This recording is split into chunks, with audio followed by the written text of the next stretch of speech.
मुझे बहुत अच्छा लगा कि जब सीमेज के साथ संस्कार भारती भी इसके साथ में है, और हम जानते हैं कि संस्कार भारती इस देश में, इस प्रदेश में, इस इलाके में अपने हजारों वर्षों से आए हुए संस्कारों को लेकर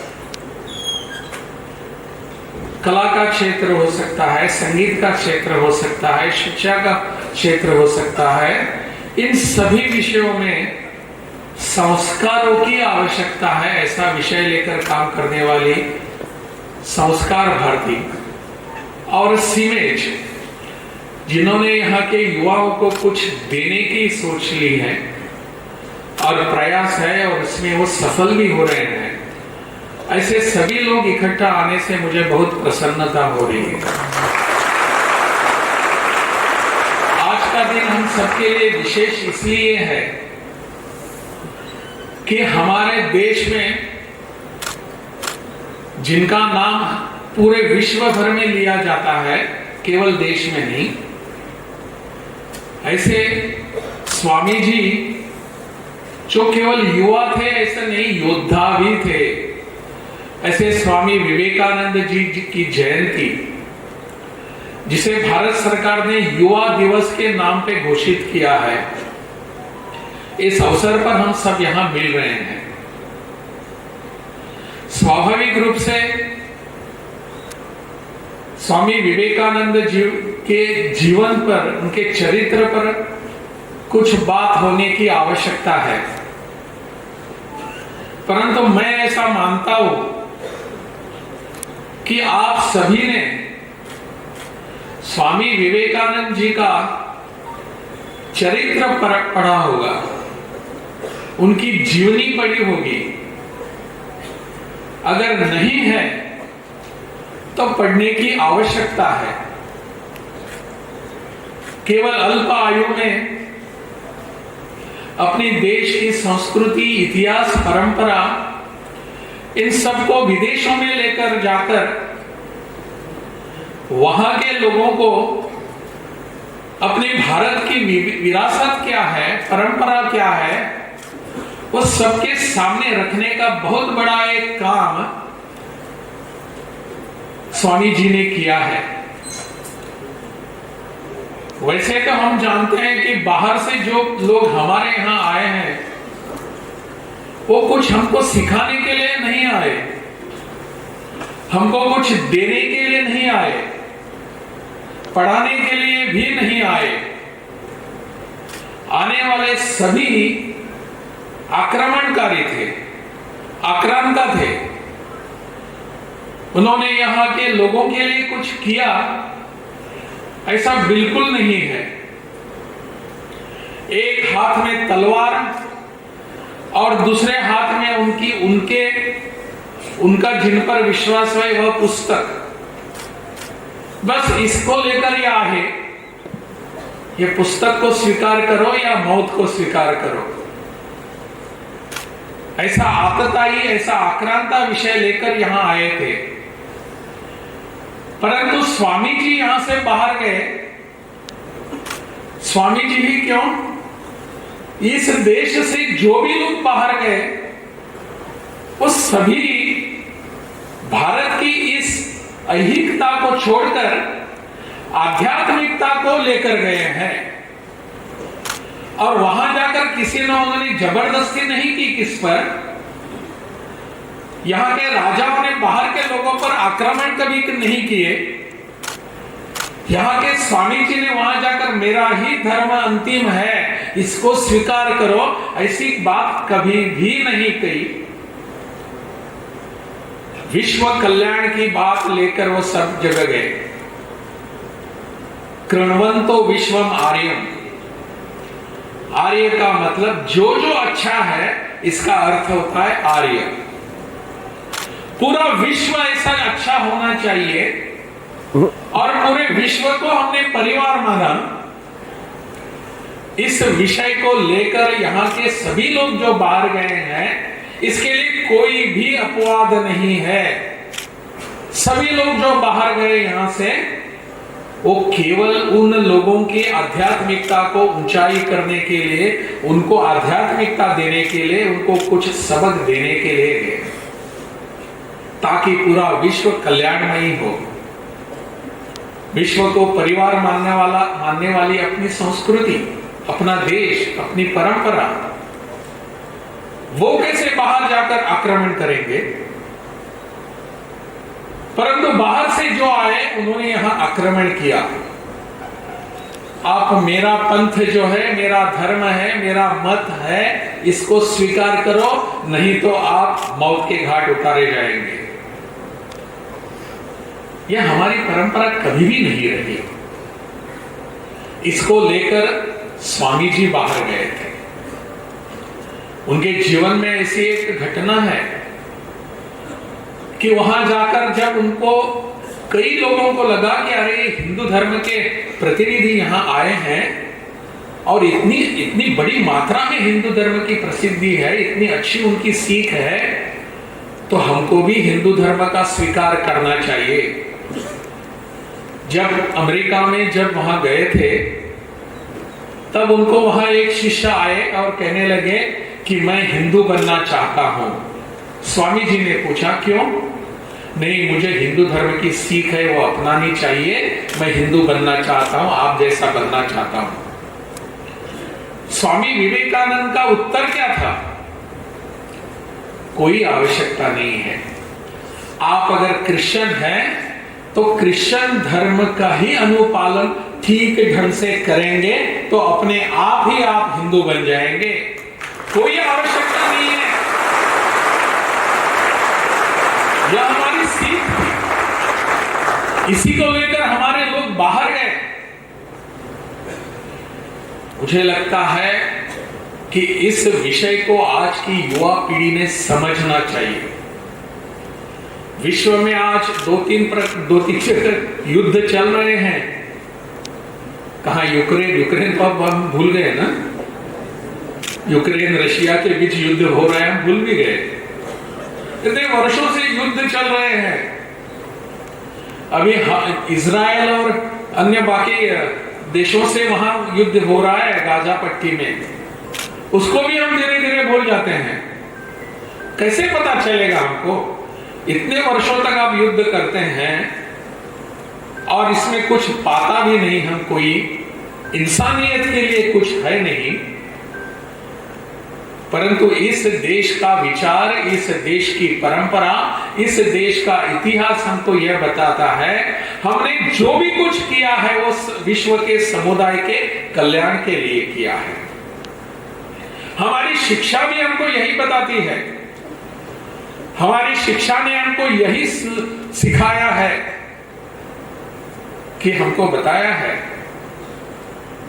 कि गुरु जो होता है वही हमारा पर ब्रह्म होता है, और गुरु के लिए ही हमको काम करना है, गुरु के अनुसार ही हमको काम करना है। और गुरु ने हमको कभी ऐसी अलग थलग होने की बात तो कभी बताई नहीं।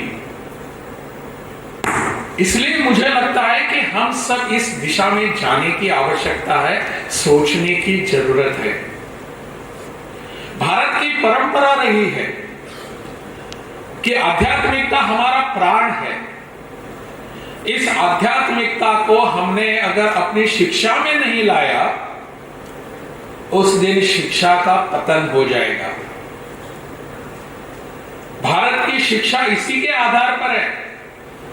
पूरे विश्व में जब हमारा गौरव हो रहा है तो आध्यात्मिकता के कारण ही हो रहा है, अन्यथा नहीं। इसको लेकर हमको आगे बढ़ने की आवश्यकता है, हमारी सोच बढ़ाने की आवश्यकता है। आने वाला समय भारत का है, आने वाली सदी भारत की है, ऐसा सभी लोग कहते हैं।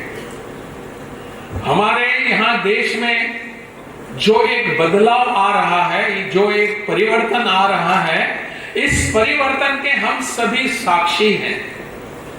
हमारे सामने ये घट रहा है। हमारे सामने इस देश की जो गर्दन है, देश का मान सम्मान बढ़ रहा है पूरे विश्व भर में, हम देख रहे हैं। क्या हम इस परिवर्तन का हिस्सा बनना नहीं चाहेंगे? हम युवा हैं, हम कुछ भी करने वाले हैं, हमारे इसमें दम है, धमक है, इच्छा है, ऊर्जा है। हम सब युवा जो हैं कुछ कहीं पर भी कमी नहीं रहेंगे।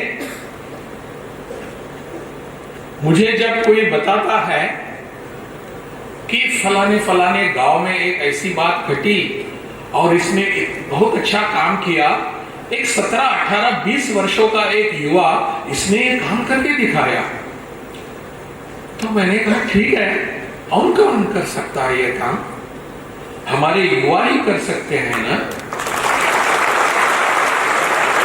क्या ऐसे काम मुझ जैसे बुजुर्ग जिनके बाल पके हुए हैं, सफेद हुए हैं, वो कर पाएंगे? बिल्कुल नहीं। मेरे प्यारे दोस्तों, आप ही कर सकते हैं। आप में धमक है, आप ही कर सकते हैं और कोई नहीं। इसलिए आपके ऊपर पूरा भारत निर्भर है। भारत की आत्मनिर्भरता कहां है? जब हमारे प्रधानमंत्री जी कहते हैं कि भारत आत्मनिर्भर बन रहा है, बनने वाला है, तो उनके सामने आपकी छवि होती है, आपका चित्र होता है, हमारे युवा उनके सामने होते हैं। इन युवाओं पर, आप पर उनका भरोसा है, विश्वास है। वो चाहते हैं ऐसा कि अपना देश आत्मनिर्भर बने। इसलिए उन्होंने अपने देश के सामने एक लक्ष्य रखा है। 2047 में 15 अगस्त को हम हमारी स्वतंत्रता की शताब्दी मनाने वाले हैं, यानी आज से लगभग 25 वर्ष। इन 25 वर्षों में हम क्या करने वाले हैं, क्या कहां जाने वाले हैं? क्या हम भारत को आत्मनिर्भर के रूप में देखकर आज को हमारे लिए क्या विशेषण लगाए जा रहे हैं? अनडेवलप्ड, अंडर डेवलप, डेवलपिंग, ये सभी विशेषण जो है, एडजेक्टिव्स हैं, वो पीछे होने वाले हैं आने वाले समय में। और हमारा नाम विकसित देशों में आने वाला है। We will be a developed country. No country in the world will be able to tell us that you are underdeveloped. किसके आधार पर ये होने वाला है? कहां से होने वाला है? आप ही के कारण तो होने वाला है। आप में ये ऊर्जा है, आप में ये भाव आने वाला है, और इसलिए आज से हमको काम करने की आवश्यकता है। कल की बात नहीं। मुझे पता नहीं 2047 में मैं रहूंगा या नहीं, परंतु भारत को आगे लेकर जाने वाले आप मेरे दोस्त जरूर रहेंगे। 2047 का वह चित्र मैं देख रहा हूं। पूरा विश्व हमारे यहां आकर खड़ा रहता है, क्योंकि भारत विकसित भारत है। विकसित भारत का अर्थ इतना ही नहीं है कि इंडस्ट्री ही विकसित हो जाए।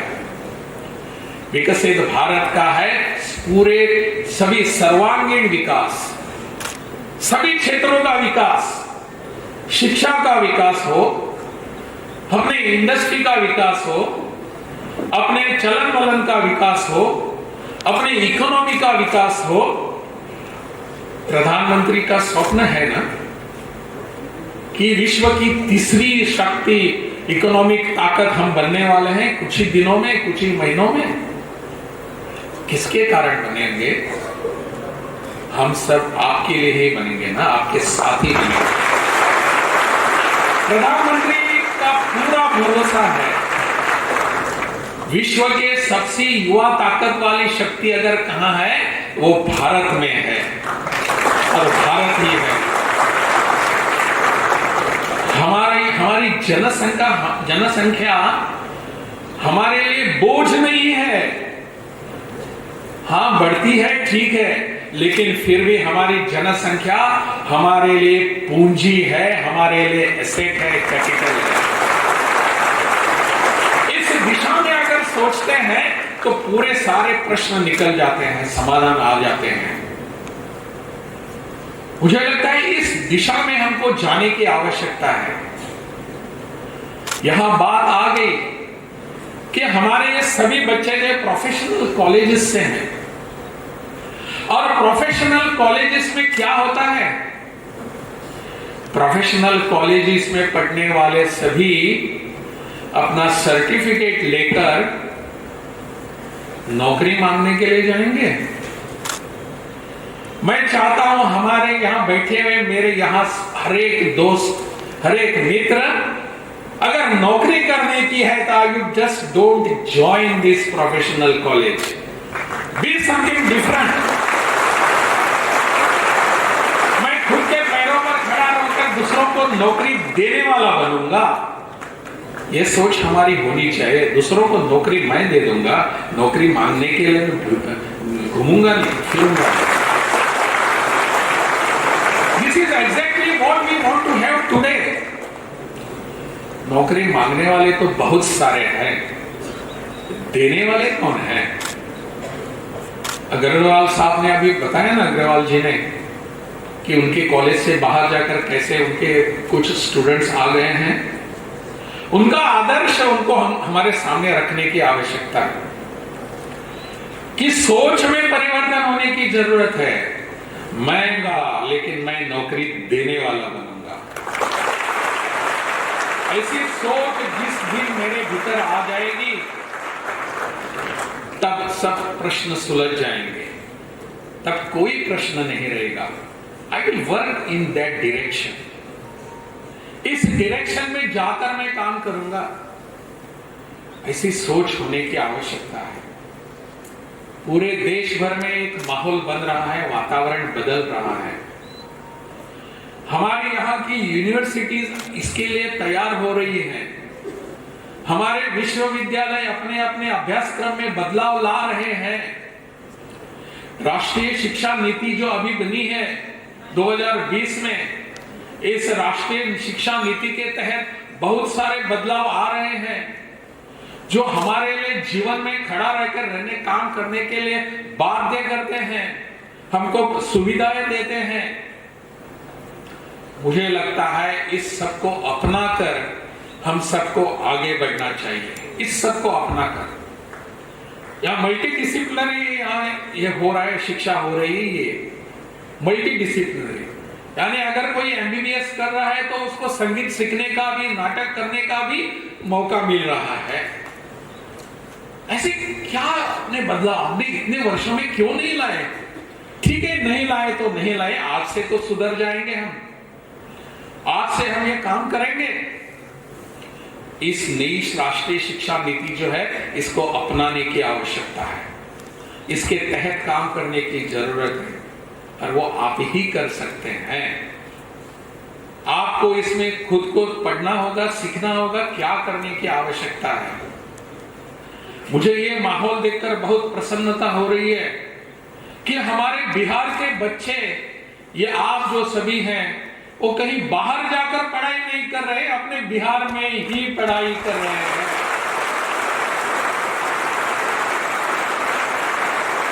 नहीं तो ऐसा चित्र हमारे सामने आता है कि बिहार के बच्चे, हाँ, इंटर होने के लिए, इंटरमीडिएट जिसे 12वीं कहते हैं, 12वीं के बाद हमारे बच्चे बाहर जाते हैं। कोई बेंगलुरु में जाता है, कोई चेन्नई में जाता है, कोई दिल्ली में जाता है, कोई गोवा जाता है, कोई मुंबई जाता है, और कई सारे देश हैं। लेकिन आप सब यहां पढ़ाई कर रहे हैं। यह माहौल आपने बनाया है, बहुत सुंदर किया अग्रवाल जी, बहुत सुंदर एक काम किया है कि हमारे बच्चों को बाहर जाने की आवश्यकता नहीं, जाना है तो जाएंगे भी, लेकिन पढ़ाई यहां कर ही जाएंगे। यह जो परिवर्तन आ रहा है, यह परिवर्तन हमको प्रेरणा देता है, यह सोच हमको प्रेरणा देती है। यहां कहा गया कि मैं आपको प्रेरणा देने वाला हूं वगैरह, ऐसा कुछ नहीं है। जब आप जैसे युवा लोगों से मिलता हूं, युवा दोस्तों से मिलता हूं, तो मुझे प्रेरणा मिलती है आपसे।